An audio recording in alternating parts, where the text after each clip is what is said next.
ఎప్పుడు కూడా అంటే నాగార్జున సాగర్ డ్యామ్ 4 సార్లు నిండుతుంది. ఓకే, వాళ్ళు ఇంతగానో చెప్పిన కాళేశ్వరం కాబట్టి నేనేమి రాజకీయ విమర్శ చేయదలుచుకోలేదు, కానీ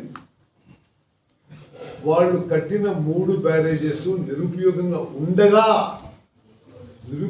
ఉండగా గోదావరి బేసిన్లో కూడా ఎక్కువ మరి వరి సాగు జాగింది, ఎక్కువ పంట పండింది, ఎక్కువ ప్రొక్యూర్మెంట్ అవుతుంది.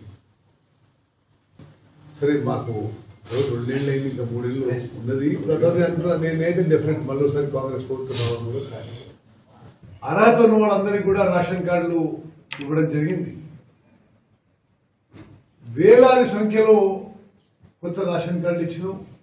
లక్షలాది సంఖ్యలో కొత్త లబ్ధిదారులు ఈ రేషన్ కార్డు లిస్టులో చేరారు. అదేవిధంగా ఇండ్ల విషయంలో కూడా మరి రాష్ట్ర వ్యాప్తంగా హుజూర్నగర్తో సహా ఆల్రెడీ కొన్ని వేల ఇండ్లు ఇవ్వడం జరిగింది. వచ్చేసారి కూడా మేమే రాబోతున్నాం. అందరికీ ఇండ్లు అనే ఒక బృహత్తర పాలసీతో ముందుకు పోవడం జరుగుతుంది.